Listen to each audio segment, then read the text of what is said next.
नमस्कार दोस्तों, आप देख रहे हैं बैक हॉरर मेरे यानी केपी चौधरी के साथ। और आज का जो ये इंसिडेंट है ये मेरे साथ शेयर किया है अतुल कुमार ने, जो कि बिहार के रहने वाले हैं। और अतुल कुमार बताते हैं कि ये जो इंसिडेंट है ये इंसिडेंट हुआ था इनके ही एक गांव के व्यक्ति के साथ और उनका नाम था रमाकांत।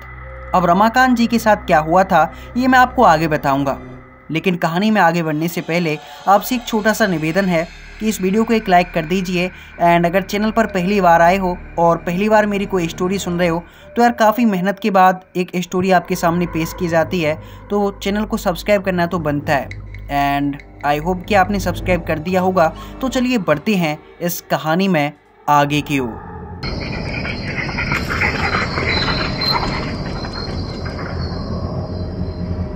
दोस्तों, आज से करीब 50 साल पहले की बात है। बिहार का एक छोटा सा गांव हुआ करता था और उस गांव के अंदर एक व्यक्ति रहा करते थे जिनका नाम था रमाकांत। रमाकांत जी जो थे इनकी उम्र उस टाइम पर यही कोई 55 से 60 साल के आसपास रही होगी और इस टाइम तक रमाकांत जी बुजुर्ग हो चले थे। अब दिक्कत वाली बात ये थी कि जो रमाकांत जी थे उनकी शादी तो हो गई थी, लेकिन उनकी शादी के बाद उनका कोई बेटा नहीं हुआ था। उनके घर में उनकी बस 2 बेटियां थीं और उनकी पत्नी थी। और इसीलिए क्योंकि उनके घर में कोई बेटा नहीं था तो रमाकांत जी को इस उम्र में भी काम करना पड़ता था। अब उनका जो काम था, जो कि वो लगभग 25 से 30 साल की उम्र से ही करते चले आ रहे थे, उनका काम दरअसल ये था कि उन्होंने अपने गांव के अंदर ही जो उनके खेत हुआ करते थे उनमें आम के बगीचे लगाए हुए थे। और जैसे ही बरसात का मौसम आता था उस टाइम पे रमाकांत जी करते क्या थे कि जो आम के बगीचे थे उनमें से आम तोड़ते, आमों को एक टोकरी के अंदर भरते और उसके बाद जो टोकरी हुआ करती थी उसे सवेरा होते ही अपने सर पर रख के वो 5 किलोमीटर दूर एक शहर में जाते थे। शहर तो क्या, वो एक बाजार था जहाँ पे बिक्री हुआ करती थी फल फ्रूट और सब्जी वगैरह की। तो उस बाजार में जो रमाकांत जी थे वो सवेरे सवेरे ही पहुँच जाया करते थे। और बाजार में पहुँचने के बाद जो रमाकांत जी थे वो अपनी जगह पर बैठ जाते जहाँ पर वो काफ़ी टाइम से बैठते आ रहे थे। एंड वहाँ पर बैठने के बाद मज़े से अपने आम बेचा करते थे और जैसे ही शाम होती तो वो टोकरी अपने सर पर रखते और वापस अपने गांव आ जाते। जो पैसे इकट्ठा होते उनसे उनका गुजर बसर हुआ करता था। अब ऐसा उनकी ज़िंदगी में काफ़ी अच्छे से चल रहा था और जैसे ही बरसात का मौसम आता था तो उनकी ये आमदनी शुरू हो जाती थी। बाकी के टाइम में क्योंकि आम आते नहीं हैं तो ये काम वो किया नहीं करते थे। लेकिन इसी टाइम तक जो रमाकांत जी थे वो इतना पैसा इकट्ठा कर लेते थे कि उनका साल भर का जो खर्चा है वो उससे निकलता रहे। एंड जो बाकी का टाइम होता था, जैसे कि गर्मियाँ आ गईं, उसके बाद सर्दियाँ आ गईं, तो वो अपने खेतों में मस्त काम किया करते थे उस टाइम पे। तो होता क्या है, अभी बरसात का टाइम था और जो रमाकांत जी थे वो अपने खेतों से फल तोड़ते थे आम, और आम को तोड़ने के बाद उसी मार्केट में जाया करते थे। अब बात क्योंकि आज से लगभग 50 साल पहले की है तो उस टाइम पे ना तो घड़ियां हुआ करती थी, मतलब होती थी, लेकिन जो पैसे वाले लोग होते थे घड़ियां उनके ही पास होती थी। गांव देहात में घड़ियों का कोई काम नहीं था। तो जो लोग थे वो इसी से अंदाज़ा लगाते थे कि रात्रि का कौन सा पहर चल रहा है, चंद्रमा जो है वो किस डायरेक्शन में है और सूरज किस डायरेक्शन में, तो इससे ही वो अंदाज़ा लगाते थे कि कितना टाइम हो रहा है। अब ऐसे ही एक रोज़ रमाकांत जी मस्त अपने घर में सोए हुए थे और जो उनका घर था वो दरअसल जो आम का बागीचा था वहीं पे उन्होंने एक कुटिया बना रखी थी। और गांव के अंदर उनका जो घर था उसमें वो सोते नहीं थे उस टाइम तक, क्योंकि शाम को जब वो आते थे अपनी टोकरी को वापस लेके तो शाम को मस्त वहाँ से आम तोड़ते थे पेड़ों से और उसको पहले ही रख लिया करते थे कि जैसे ही सवेरा होगा टोकरी उठाऊंगा और चला जाऊंगा मार्केट आमों को बेचने के लिए। तो उस दिन भी उन्होंने आम की टोकरी के अंदर आम तोड़कर पहले से ही रखे हुए थे और रात को वो आराम से सो रहे थे। तभी होता क्या है, रमाकांत जी को एक सपना आता है। सपना ऐसा था कि मानो काफ़ी सारे लोग हैं जिन्होंने रमाकांत जी को पकड़ रखा है और वो पकड़कर उनको धक्का दे रहे हैं एक पहाड़ के ऊपर से, और रमाकांत जी पहाड़ से नीचे गिरते हैं। जब ये सपना रमाकांत जी देखते हैं तो एकदम हड़बड़ा के वो उड़ जाते हैं और जैसे ही रमाकांत जी की नींद टूटती है तो वो देखते हैं कि वो डर के मारे पसीने पसीने हो रखे थे। और इसी के साथ जो रमाकांत जी हैं वो खड़े होकर पानी वानी पीते हैं, लेकिन तभी उनको एक भ्रम हो जाता है। भ्रम ये होता है कि उनको लगता है कि शायद सवेरा हो चुका है और सवेरे के तकरीबन 4 बज चुके हैं। तो इसीलिए जो रमाकांत जी हैं वो अपना स्नान विस्नान करते हैं आराम से। इसके बाद जो टोकरी थी फलों की उसे उठाते हैं, अपने सर पे रखते हैं और जो तराजू होता है जिससे आमों को तोलते हैं वो उसे भी उस टोकरी के साथ रख देते हैं और फिर चलने लग जाते हैं अपनी कुटिया से बाहर निकलकर मार्केट की तरफ। लेकिन जब रमाकांत जी मार्केट की तरफ निकलते हैं, अब क्योंकि उनका रोज का था, उनको तकरीबन 4 बजे निकलना होता था मार्केट की तरफ और 5 बजे तक वो पहुंच जाया करते थे आराम से। अब उनको जल्दी इसलिए जाना होता था क्योंकि जिस जगह पर वो बैठा करते थे उस जगह पर कोई और ना आकर बैठ जाए, क्योंकि उस टाइम पर ऐसा होता था कि जो पहले आ गया वही बैठ जाएगा, क्योंकि प्रॉपर दुकानें तो होती नहीं थी। तो रमाकांत जी सबसे पहले जाते थे ताकि उनकी जगह पर कोई बैठे ना, और जिस जगह पर वो बैठते थे वहाँ पर जो ग्राहक थे वो काफ़ी ज़्यादा आया करते थे, तो उनकी जो आमदनी थी वो काफ़ी ठीक ठाक हो जाया करती थी। अब इसीलिए रमाकांत जी रोजाना जल्दी जाते थे 4 बजे के आसपास, और आज भी रमाकांत जी अपनी कुटिया से बाहर निकलकर मार्केट की तरफ ही जा रहे थे। तो जब वो चलते हैं तो रमाकांत जी इस टाइम पर यही कोई 1.5 से 2 किलोमीटर चले होंगे। उस टाइम पर वो देखते हैं कि उनके सामने 4 आदमी आ जाते हैं। अब वो अचानक से कहाँ से आ गए, रमाकांत जी को इसके बारे में कुछ पता नहीं चला। वो चारों जो आदमी थे वो रमाकांत जी के थोड़े सामने खड़े हुए थे। अब जो रोड था, रोड क्या बेसिकली एक दगरा टाइप था। दगरा आप जानते हैं ना, मतलब पहले के टाइम पे जो कच्ची सड़कें होती थी उनको दगरा कहा जाता था। तो उस रास्ते पर उनको 4 आदमी खड़े हुए मिलते हैं। अब वो चारों आदमी आपस में कुछ बातें कर रहे थे।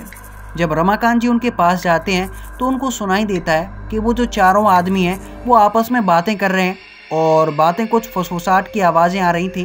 तो जो रमाकांत जी हैं उनके थोड़े और पास जाते हैं, क्योंकि उन्हें उसी रास्ते से जाना था जिस रास्ते से वो रोज़ जाया करते थे। अब इससे पहले जो रमाकांत जी हैं उन्होंने कभी भी इन चारों लोगों को इस रास्ते पर देखा नहीं था। तो रमाकांत जी मन ही मन सोच रहे थे कि पता नहीं ये साले आज कौन आ गए यहाँ पे, क्योंकि आज से पहले तो कभी देखा नहीं है, बहुत सालों से मैं आ रहा हूँ और इनका चेहरा भी पहली बार ही देख रहा हूँ। गाँव के भी नहीं लग रहे हैं, कोई अजनबी लग रहे हैं। तो रमाकांत जी उनके पास से जब निकलने लगे तो उनको सुनाई दिया कि वो चारों आपस में बातें कर रहे हैं। तम्बाकू तम्बाकू, ए तम्बाकू दे, तम्बाकू दे रे, तम्बाकू दे, तम्बाकू खाना है मुझे, बहुत दिन हो गए तम्बाकू नहीं खाया, तम्बाकू दे, तम्बाकू दे। ऐसी बातें कर रहे थे और आपस में ही वो बातें किए जा रहे थे। रमाकांत जी से उन्होंने कुछ कहा नहीं था, और रमाकांत जी जो हैं उनको लगा कि शायद ये आपस में तम्बाकू मांग रहे हैं और तम्बाकू खाएंगे। तो रमाकांत जी उनके पास पहुंच जाते हैं। तो वो बीच में खड़े हुए थे, तो रमाकांत जी ने क्या किया कि बगल में जो थोड़ा सा रास्ता बचा हुआ था उधर से रमाकांत जी निकल गए। रमाकांत जी जैसे ही थोड़े आगे गए थे तो उनको फिर से वही आवाज़ें आने लगी, तम्बाकू दे, तम्बाकू दे, तम्बाकू खाना है मुझे, तम्बाकू खाना है। तो रमाकांत जी देखते हैं कि यार वो पीछे पीछे तो नहीं आ रहे हैं। तो रमाकांत जी जब पीछे मुड़ के देखते हैं तो पीछे कोई दिखाई नहीं देता है। लेकिन जब रमाकांत जी थोड़ा आगे बढ़ते हैं तो उनको दिखाई देता है कि आगे वही 4 आदमी खड़े हुए हैं। अब ये देखकर रमाकांत जी जो थे वो सोच में पड़ जाते हैं कि अभी मैं इनको पीछे छोड़कर आया था, ये आगे कहाँ से आ गए। लेकिन रमाकांत जी को कुछ समझ में नहीं आ रहा था कि उनके साथ ये हो क्या रहा है। अब वो चले जा रहे थे तो उनको लगा कि शायद आगे होंगे, हो सकता है कि कहीं से घूम फिर के आगे होंगे, कोई बात नहीं। तो रमाकांत जी उनके पास से फिर निकलने लगे तो उनको फिर से आवाज़ें आने लगी। वो जो चारों बंदे थे वो आपस में बातें कर रहे थे, तम्बाकू दे, तम्बाकू दे, तम्बाकू दे, तम्बाकू खाना है मुझे। अब जो वो चारों बंदे थे वो आपस में ऐसी बातें कर रहे थे। हालांकि रमाकांत जी से उन्होंने कुछ कहा नहीं था, रमाकांत जी की तरफ उन्होंने देखा नहीं था, लेकिन फिर भी रमाकांत जी के मन में थोड़ा सा डर तो था कि यार ये बंदे कौन हैं, कहाँ से आए हैं, पहली बार मैंने इनको इस रास्ते पर देखा है, पता नहीं कौन है ये। तो रमाकांत जी इस बार भी उनसे कुछ बोलते नहीं हैं और सीधा निकल जाते हैं वहाँ से। अब जब रमाकांत जी वहाँ से निकलते हैं तो थोड़ी दूर जाने के बाद रमाकांत जी को दिखाई देता है कि फिर से वही 4 बंदे हैं जो कि रमाकांत जी के सामने खड़े हुए हैं और आपस में बातें कर रहे हैं। तम्बाकू देना, तम्बाकू दे, तम्बाकू खाना है मुझे, ला तम्बाकू दे मुझे। अब वो चारों आपस में ये बातें कर रहे थे। तो जो रमाकांत जी हैं इस बार जब उनको देखते हैं तो उनके मन में थोड़ा सा डर आने लगता है, मतलब वो डरते हैं और सोचते हैं कि यार ये बार बार कैसे आगे आ रहे हैं। तो इस बार क्या होता है, रमाकांत जी उनके पास ही पहुंच जाते हैं और उनके पास रुक भी जाते हैं। जब रमाकांत जी वहाँ रुकते हैं और उनकी बातों को सुनते हैं तो वो आपस में यही बातें कर रहे थे कि तम्बाकू खाना है, तम्बाकू दे। तो रमाकांत जी उनसे बोलते हैं कि भाई तुम लोग कौन हो और बार बार ये तम्बाकू खाने की रट क्यों लगा रखी है, और ये मांग रहे हैं तो आपस में दे दो यार, तम्बाकू की तो बात है। तो रमाकांत जी इतना बोलते हैं, लेकिन वो जो चारों लोग थे वो रमाकांत जी से कुछ बोलते भी नहीं है और रमाकांत जी की तरफ देखते भी नहीं है। रमाकांत जी को लगता है कि यार अजीब आदमी है, बात का कोई जवाब ही नहीं दे रहे। तो इसके बाद होता क्या है कि रमाकांत जी उनको इग्नोर करते हैं और वहाँ से आगे बढ़ते हैं उस रास्ते की तरफ जहाँ से उन्हें मार्केट में पहुँचना था। अब होता क्या है कि रमाकांत जी थोड़ा आगे बढ़े ही थे कि तभी आगे उनके फिर से वही आवाज़ आने लगती है, ए तम्बाकू दे, तम्बाकू खाना है मुझे, तम्बाकू दे, तम्बाकू दे। तम्बाकू नहीं खाया मैंने। अब जब रमाकांत जी ये बात सुनते हैं और जब उनको देखते हैं अपने आगे, तो इस बार रमाकांत जी जो हैं वो कपकपाने लग जाते हैं, क्योंकि उनको अब पता चल चुका था कि ये जो चारों आदमी मुझे दिखाई दे रहे हैं ये कोई इंसान तो नहीं है। शायद आज मैं किसी छलावा या फिर किसी चकवा के चक्कर में पड़ चुका हूँ, क्योंकि जो रमाकांत जी हैं उन्होंने ऐसी घटनाओं के बारे में सुना हुआ था कि छलावा और जो चकवा होते हैं वो लोगों को बेवकूफ़ बनाते हैं, लोगों को मार डालते हैं, ऐसा कुछ उन्होंने सुना ही हुआ था। तो जब बार बार वही आदमी उन्हें दिखाई दिए तो रमाकांत जी जो हैं उनको ये समझ में आ चुका था कि वो किसी चकवा या फिर किसी बुरी शक्ति के जो फेरा है उसमें पड़ चुके हैं। अब ये बात जैसे ही रमाकांत जी के दिमाग में आती है तो रमाकांत जी अपनी ही जगह पर रुक जाते हैं। लेकिन जैसे ही रमाकांत जी रुकते हैं तो वो क्या देखते हैं कि वो जो चारों लोग हैं जो कि अब तक आपस में ही बातें कर रहे थे, वो अचानक से भाग के आते हैं रमाकांत जी की तरफ और रमाकांत जी के सामने खड़े हो जाते हैं। और वो चारों जैसे ही रमाकांत जी के पास आते हैं तो रमाकांत जी कपकपाने लग जाते हैं, क्योंकि रमाकांत जी पहले ही ये तो समझ चुके थे कि उनका सामना आज किसी प्रेत या किसी छलावा या चकवा से हो चुका है। लेकिन उनको ये नहीं पता था कि ये चकवा या प्रेत या भूत जो भी हैं ये उनका क्या हाल करने वाले हैं। तो जो रमाकांत जी थे उन चारों को अपने पास लेकर कपकपा रहे थे और तभी उन चारों में से एक बोलता है, हे बुड्ढे, तम्बाकू है क्या तेरे पास? ला तम्बाकू दे मुझे, बहुत दिन हो गए तम्बाकू नहीं खाई मैंने, ला तम्बाकू दे। जब रमाकांत जी उनकी ये बात सुनते हैं तो रमाकांत जी उनसे बोलते हैं कि भाई मैं तम्बाकू खाता नहीं हूँ, मैंने बचपन से कभी तम्बाकू नहीं खाई है और मेरे पास तम्बाकू है भी नहीं। जब रमाकांत जी उन चारों को ये बात बोलते हैं तो वो चारों काफ़ी ज़्यादा गुस्सा हो जाते हैं और फिर रमाकांत से कहते हैं, ए बुड्ढे, अगर तेरे पास तम्बाकू नहीं है तो तू यहाँ से आगे नहीं जाएगा, हम तुझे ही खा जाएंगे। अगर तेरे पास तम्बाकू है तो ला दे दे हमें। अब जैसे ही रमाकांत जी उनकी ये बात सुनते हैं तो रमाकांत जी काफ़ी ज़्यादा डर जाते हैं। इसके बाद रमाकांत जी जैसे ही उनको देखते हैं तो ऊपर से नीचे देखने के बाद रमाकांत जी को पता चलता है कि वो जो चारों आदमी थे वो आदमी हवा में झूल रहे थे। मतलब उनके जो पैर थे वो धरती पर टिके हुए नहीं थे, बल्कि वो हवा में झूल रहे थे। अब दूर से देखने पर रमाकांत जी को ये महसूस नहीं हुआ था कि ये चारों हवा के अंदर लटके हुए हैं। लेकिन जब रमाकांत जी ने उनको पास से देखा तो ये देखकर रमाकांत जी की रूह कांप गई। रमाकांत जी वहीं पर कपकपाने लग गए। लेकिन इसके बाद रमाकांत जी को कुछ समझ नहीं आ रहा था कि आखिर वो आज अपनी जान बचाएं तो बचाएं कैसे। लेकिन रमाकांत जी को कुछ ना कुछ तो करना ही था ताकि वो इनसे बच सकें, क्योंकि आज वो ऐसी प्रेत आत्माओं के फेरे में आ चुके थे जो कि शायद उन्हें आज जान से मार देने वाली थी। इसके बाद रमाकांत जी ने उनसे कहा कि मेरे पास तम्बाकू तो नहीं है, लेकिन मैं बाजार जा रहा हूँ, मेरे पास आम है और मैं इन आमों को बेचकर वहाँ से काफ़ी सारी तम्बाकू आपके लिए लेकर आऊँगा और इसी जगह पर वो तम्बाकू आते समय रख दूँगा। आप मुझे बस जिंदा छोड़ दीजिए और मुझे बाजार तक जाने दीजिए। जब रमाकांत जी ने उन चारों से ये बात कही तो वो चारों के चारों जोर जोर से हंसने लगे और फिर उन्होंने रमाकांत जी से कहा कि अगर तुझे अपनी जान बचानी है तो फिर तुझे कोई दूसरा काम करना होगा जो कि हम तुझे बताएंगे। अगर नहीं किया तो तू आज जान से जाएगा। रमाकांत जी जब ये बात सुनते हैं तो रमाकांत जी उनसे बोलते हैं कि आप बताइए मुझे दूसरा कौन सा काम करना है, मैं वो काम करने के लिए तैयार हूँ।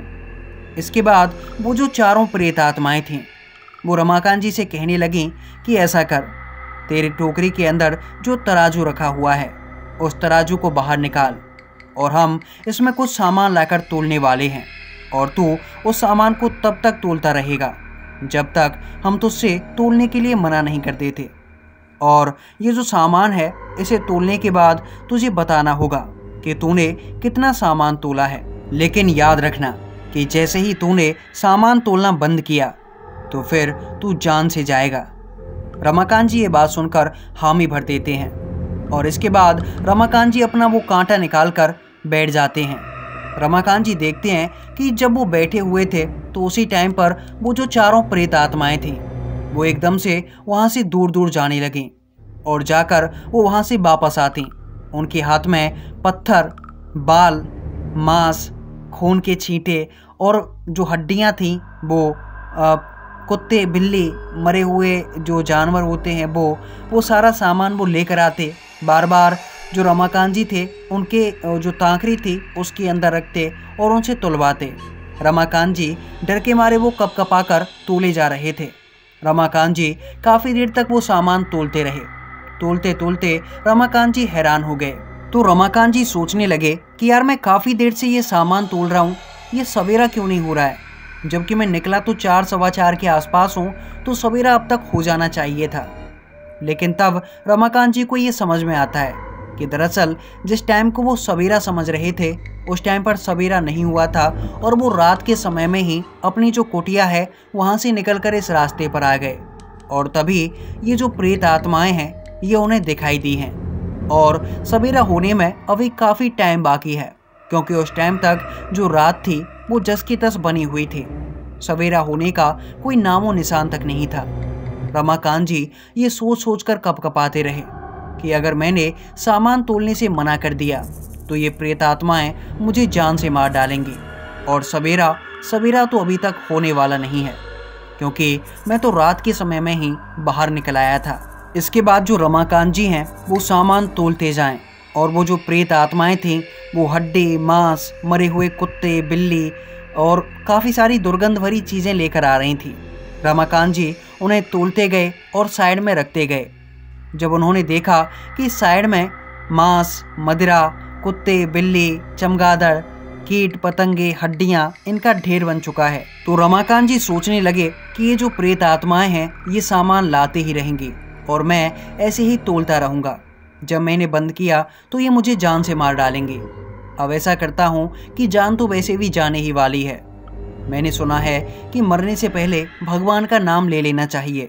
मैं हनुमान जी और श्री राम का नाम ले लेता हूँ। इसके बाद जो रमाकांत जी हैं वो क्या करते कि जो तांखरी थे उसके अंदर सामान रखते और जैसे ही तोलते तो फिर वो जो संख्या होती है, जैसे कि उन्होंने मान के चलो 30 से 40 किलो सामान तोल दिया और वो 35 किलो पर हैं, जैसे कि 35, 36 kilo, 37 kilo, 38 kilo, 39 kilo, 40 kilo, ऐसे उनको बोलना है। इसकी जगह पर वो राम राम राम ऐसे शब्दों का प्रयोग करने लगे। जब भी वो सामान तोलते तो वो बोलते राम राम राम। अब जब वो बोले जा रहे, जब उन्होंने राम का और हनुमान जी का नाम लेना शुरू किया तो जो वो प्रेत आत्माएं थीं वो एकदम से आकर उनके पास रुक गईं और उन्होंने गुस्से में आकर रमाकांत जी से कहा कि तू ये किसका नाम ले रहा है, ये नाम लेना बंद कर। लेकिन जो रमाकांत जी थे उनको ये तो पता ही था कि जान तो वैसे भी जाने ही वाली है, आखिरी समय में राम का ही नाम ले लेता हूँ। तो उन्होंने उन प्रेत आत्माओं के कहने पर नाम लेना बंद नहीं किया और वो लगातार नाम लेते रहे। और जब वो भगवान का नाम ले रहे थे तो उन्होंने देखा कि वो प्रेत आत्माएं काफ़ी ज़्यादा गुस्से में आ गईं और फिर उन्होंने जो रमाकांत जी थे उनके ऊपर हमला कर दिया। वो प्रेत आत्माएं एकाएक आकर उनकी छाती पर बैठ गईं। वो चारों की चारों प्रेत आत्माएं रमाकांत जी की छाती पर बैठी हुई थीं और वो उनकी छाती को दबाने की पूरी कोशिश कर रही थीं। रमाकांत जी को अपने शरीर के ऊपर काफ़ी ज़्यादा वजन महसूस हो रहा था। उन्हें ऐसा लग रहा था कि मानो बस अब प्राण निकलने ही वाले हैं, लेकिन फिर भी वो मन ही मन में राम का नाम ले ही रहे थे। और फिर रमाकांत जी बेहोश हो गए। इसके बाद क्या हुआ रमाकांत जी को कुछ भी याद नहीं। लेकिन जब सवेरा हुआ और गांव वाले उस रास्ते से बाजार के लिए निकले तो उन्हें रास्ते में जो रमाकांत जी थे वो पड़े हुए मिले। गांव वालों ने देखा कि उनकी जो आम की टोकरी थी वहीं पर रखी हुई थी और उनके पास में काफ़ी सारा जो कचरा था, मतलब जो मांस, जो गंदगी उन्होंने रात भर तोला था, वो सामान भी वहीं पर पड़ा हुआ था। और जो रमाकांत जी थे वो बेहोश थे। ये देखकर जो गांव वाले थे वो रमाकांत जी को उठाए और अपने घर लेकर आ गए। जब रमाकांत जी अपने घर पर पहुंचे तो उनका वैद्यों ने उपचार किया और जब वैद्य जी ने रमाकांत जी का उपचार किया तो फिर कहीं जाकर के रमाकांत जी को होश आया और जब रमाकांत जी को होश आया तब जाकर रमाकांत जी ने रात में घटी हुई इस घटना के बारे में गांव वालों को बताया। और इसके बाद जो ये घटना थी ये उनके गांव में एक सनसनी की तरह फैल गई कि रमाकांत जी के साथ ऐसा हुआ था। तो ये थी रमाकांत जी के साथ घटी हुई सच्ची घटना।